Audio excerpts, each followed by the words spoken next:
Hi everyone. So most of you on these platforms know me or have seen me posting for a while, and I was thinking about making a video and talking a little bit about where I'm at. So I did a video the other day of kind of how I got to where I'm at now.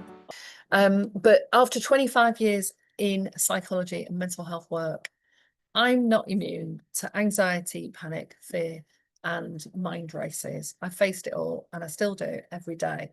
Not to the degree that I have in the past, but for those that know me, that met me through working in local authorities or schools at the NHS, know that, I have studied lots of different things. I've got access to a lot of information. I've worked with thousands of people. Um, and currently I've now got a private client load and enjoy that work. But I still, when we stretch out of our comfort zone, have to face these things. But the journey, though, sort of started around 2016. So I've been working in local authority, working in schools, supporting school staff, all of that kind of stuff. But I did start asking myself, what next? I didn't want to keep running hard, risking burnout and wondering if there was more to life than just doing what was expected. And at that time, I wanted to go down to 3 days a week, and it was quite unusual back then.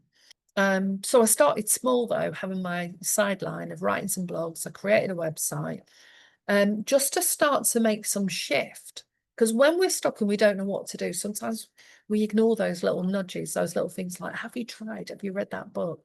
Have you thought about doing that? You want to write poetry or set up a community group, anything at all. We get these moments of inspiration that pass through. But if we're really busy in a constant state of stress, it's hard to feel into those moments, tune into it.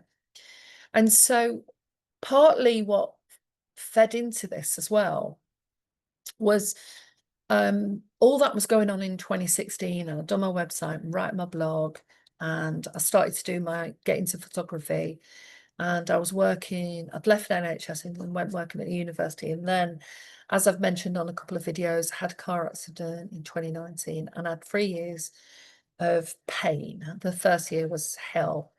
And then and it affected me mentally, really, because of my age, and will I be able to work for anyone again? And I really had a lot of concerns around that. And then, of course, in 2020, everyone knows what happened, and the realization of just having a safe 3 day a week job wasn't enough. And I knew that the contract was going to come to an end at any point anyway. So that role was coming to an end towards the end of 2022. And I was saying to my friend, oh, I don't know what next. And she's like, Mel, just try anything. So I'd done my yoga teacher training, and during COVID, I did online teaching for 2 years. I was running a coaching group online for nearly two separate groups for 2 years. And I thought, okay, that little thought I had was I want to teach at festivals, wellbeing festivals, because I love all the mind, body, and spirit stuff. It's where I could go all the time outside of my professional world, buy crystal, chat about shamanic work, do some meditation, because it was still a little bit cloak and dagger. And it certainly was in my career. Um, so I enjoyed that. So I contacted loads of wellbeing events that were taking place to say, hey, I'm trained in this, this, and this. Can I come and do a workshop, teach some yoga and meditation? Can I do some speaking? Can I try anything? Anyway, 2023 was the turning point, because quite a few people said, yeah, come down, do that. And when I went and did it, absolutely loved it. And it really reconnected me with when I was delivering anyone on here that I worked with in schools on the targeted mental health training. And I used to really love delivering that training. So there was a lot of things that were stressful about a job, but I used to love the training element. And it reconnected me with that. And sometimes we forget, when we get into that fatigue or about job, or we're just in a constant state of stress. And in particular, when you're working in schools, we've got this constant cycle of seasons of different stresses at different levels at times of the year. Or if you're working direct with young people as a well-being lead in any way, or in the local authority and you're working with all the different departments, there are cycles of these stress phases we go through. So I did that in 2023, and I had loads of events that I went to, and that was great. So I decided 2024, I was going to expand that. And then I bought my camper van, which wasn't, I don't even know when I started having that thought. But that reconnected me, because when I was going to the wellbeing events, I was doing them all around the South Coast. And it just reignited my love of freedom, which was sort of reignited when my son went to uni, because I was going to visit him in Bournemouth, and I'd take the camera, spend some time on the beach. And so there was a sort of symbiotic relationship going on with what was being reignited, but taking it into in a different way. So that was 2023, and moving into 2024, got my camper van. So some of you have seen my camper van videos, and you know, so even though I've got 25 years of experience, I've managed services, I'm trained in loads of things, I've been in therapy, I've offered, you know, all sorts of different things, I still need to manage my mind, my emotions, and those internal stories. And how can I guide and change others to grow, to change and grow, if I'm not applying those tools myself? That's important to me. So life, work, travel all continue to teach me. And I want to show that journey is actually real, messy, and beautiful. And it's also about living fully, embracing all those different parts of ourselves, and creating a life that we truly want. And anyone that's known me, that I became friends with, know that some of those anxieties will go into new things, even though in my brain I can't always compute it. You know, I've set up meetup groups in 2011 and ran one for 2 years, organising events, you know, and then I organised events in the NHS, and I like to organising events. And then there's other things that I can find really stressful. So just to give you some idea, you know, on a recent trip, and that's why I'm sharing so much more about Wales, because I've travelled around lots of different parts of the UK, and I've done a lot of the South Coast in that since 2016 to last year. And I spent a lot of time in Devon and Cornwall in my van. I've done a lot of the Kent Coast, Brighton, Bournemouth, Lyme Regis, all of those areas, but I hadn't done South Wales. So it was a new area, and I was looking for that new dopamine hit, because we get dopamine when we go and do a new experience in an area. So we kind of know what to expect a little bit, but don't. So all I did was I got my Google map out, looked at South Wales, because I'd worked in North Wales. So I thought, I haven't done that side. That'll be great. It's August, but I'm like, school holidays. Devon and Cornwall is really a lot to drive, a lot of traffic, all that and stuff. I was like, well, anyway, so I was expecting there to be a lot of traffic, a lot of driving, and there wasn't. Looked, took out Google Maps, and I thought I'll start at Bristol, because I like things in order. So I wanted to go in order around the coast. If I don't, it's almost like Sheldon off the Big Bang Theory, you know. It's like if you miss a place, you can't put it down. So I was going in order, starting at Portishead and then driving across. And I love those bridges, the Prince Wales Bridge and the other bridge. I love driving across those. I've done it twice on one day, because I just enjoy the experience so much. So yes, I'm a bit weird, but weird is good, doesn't it? But anyone who knows me knows I'm probably a little bit weird. Anyway, so I opened up Google Maps, and I thought, where do I definitely want to go and visit? I opened up the maps, looked at the camping sites, and that's how I approached it. And I knew I had a window of 4 weeks, 3 or 4 weeks. And I've been in my van. The longest I've been in it was 2 and a bit weeks, because you are living in a tiny box. And the Instagram pictures are great, because you go, oh, look at this beach and it's flowing water, and you know, but it doesn't show that how much you're dredging sand out your van, and you don't want it in the bed that you're sleeping in, and your bedroom is your living room and your kitchen. It's a studio apartment, a quarter of the size of a studio apartment. So it's great in many ways, but it's a challenge, because also this is where yoga comes in handy, because you've got to be able to move around that small space. As you get older, with clicky knees and hips and all that other stuff that goes on. So it brings up these challenges, and my whole goal is to maintain this state of well-being that I've learned to practice through doing yoga, through doing mindfulness and meditation, which I originally started doing because it was so bloody stressful when I worked at the council in the last year. And that's how I got into yoga.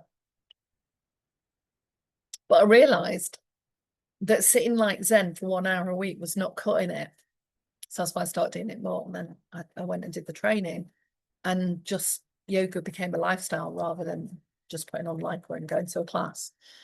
So, and it's benefited me in so many ways, because it's helped me heal from the car accident. It's helped heal my nervous system. I still jump when I'm in someone else's car like that. When they're driving and I can't brake. It's a PTSD thing. I don't think I've got that now, but I've still got some remnants of it. But when you're driving yourself and you're in control, it's much easier to manage. So this is all these different lessons, and anyone who works in sort of psychology schools, professionals working with families, we know that there's risk and we know there's resilience, and we know that resilience is what gives us that capacity to face a challenge and bounce back from it. And there were some aspects of my Wales trip that really did challenge me way more than I had experienced before. And some things I might have avoided had I known I was going to come into contact with that. So it was about the trips helping me slow right down, exploring what was right and meaningful and purposeful to me. And what I wanted to get out of an area wasn't just the beautiful Instagram pictures of the beach. I wanted to find out more about the history and the people. And again, going right back 2000 years, or who had been there, you know, the Romans, the Normans, then the Lords, and the link with the British government and the working class, and what the industry was. And I did a deep dive into that. So I'm making a separate audio of the Wales trip, looking at changing spaces, because again, I've done a lot of deep diving into race culture class and the kind of the things that impact us and that travel with us through our childhood, adverse childhood experiences, things like that. But that's a bit deep, and I'm not going into it on this video. I just wanted to share the sort of basics of, so I've got my Google Maps, great, I love the tech. I'm choosing the campsites and kind of thinking where I'll go. And my aim was to get at least as far as Fishguard and possibly then go further right, but also look at a lot of Pembrokeshire and the Gower coast. And it was so much more beautiful and amazing than I anticipated. First thing. The bridges I love, as I've said, I could sell those. And then I started to experience it in different ways, going through different towns. And we all have different experiences and places. And because of the way our brain works, we will see some things in the same way and other things differently. I think some of the main stressors was on the maps. I hadn't been reading the maps in terms of gradient of how steep it was to travel down a hill onto some of the bays. And at some points, I wasn't just anxious, I was panicking. And that happened to me 3 times while I was on that trip. And at one point, I'm coming out of a steep bay like that, and there's a van coming down, and the woman, similar size van, is trying to get past, frosty faced, and I'm panicking because you've no momentum anymore. You've now got to do a hill start up a hill that I don't normally climb. Anyway, let's say I was really panicking. And this idea, for some reason, that the handbrake, you know, my brain goes into the handbrake won't work, maybe the brakes will go and I'll slide down the mountain and fall off the edge.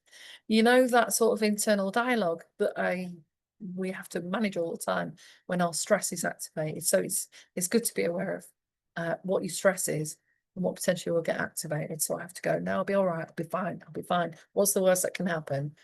I'm not in the desert, in the Gobi Desert, in the middle of nowhere on my own, and don't know how to speak a language, you know, multiple layers of challenges. And then trying to get up a tent, trying to erect a tent when me and my friends went to a festival. So the van has got an awning. I didn't even really know what an awning was. I'd never been camping as a kid, by the way. No, I'd never been camping. I was just going past the memory banks. So when I got the camper van, it was an opportunity to give this lifestyle a go. And so it comes with an awning, and I've no idea, and I'm scared about pulling it out because I would have to get it back in the bag, because I knew that much, that tents don't necessarily go in the way. Why isn't somebody created a tent that goes back in the bag much easier? So when we went to the first festival, we're putting up the awning.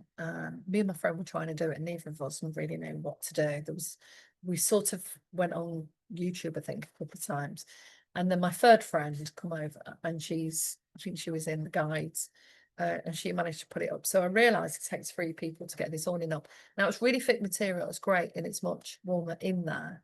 But I don't take it when I go on my own. I've learned that much. So if a friend comes with me, we've now got to dabble with, do we get a tent or do we take the awning? And it also takes up a lot of room. So plans go awry, things change, weather changes, and I still work online. I've got clients that I work with online all over the world. And so there was a couple of times where I knew I was going to be in a particular place and I needed to take a couple of hours out, and there's no signal anywhere. So that was a bit of a challenge that I wasn't expecting. But why would there not be a signal in the middle of the mountains? I mean, why aren't shops open 7 days a week? I'm in an area where it's 24/7. So we just go and kind of expect what we're used to having on a daily basis. So that's just the highlights of some of the fun that I had. And the pride, is it pride? Yeah. You feel really good. You get the dopamine rush and the endorphins, not only when you come out of that ravine and up the hill, but when you get back home, you go, I survived all those things that was stressing me out. So I just wanted to share that with you because most of you have seen the little videos, the podcasts I've done, and those that I worked with sort of disappeared a bit after 2016 because I wasn't really sure what I was going to do at that point, especially in 2018. I'd gone to Italy and I thought I was going to go and stay there. So it's a bit of the reality behind the scenes and how it's a playground for curiosity. I'm curious, and also for resilience and growth. And my confidence has massively increased since I did the Wales trip. And what's also bizarre is anyone who's got a van that stays in it a lot will get this, because my house is like a 2-bedroom terrace, and most of the time it feels too small. But when I go and spend a few weeks in the van, I come back and I feel like I'm living in a mansion and my bed feels huge. So the sense of gratitude just really sort of expands, and that's a nice experience. So hopefully you've liked that video, and I just wanted to share a bit about that trip. If you're going to anywhere in Wales, it's all beautiful. I think the car parks are fairly priced. They're all fairly similar. Some of the toilets you still need coins, so I would take 10 pences, 20 pences, and 50 pences. As I said, the number one for me was the bridge. I love Clifton. I like Clevedon and Portishead. They're well worth a visit as well. And it's nice for kids. I've got a little lake there where you can go on these plastic boats that look like swans in Portishead, and there's an open air pool there. So if you're going to go in that direction, stop at Portishead. Pool's like £6 to get in, and it's lovely. It is 1950s retro, and it's basically a cubicle with a little shower curtain, like what we used to do as kids. And Newport didn't really stay in. This is a quick overview. I went to Carmarthen. I liked Carmarthen Castle, and that's where I really started diving into the history.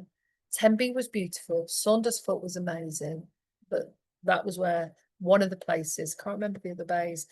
And there's quite a few bays that I'm going to put on the list that were so worth the visit. And they do a lot of surfing and stand-up paddleboarding as well.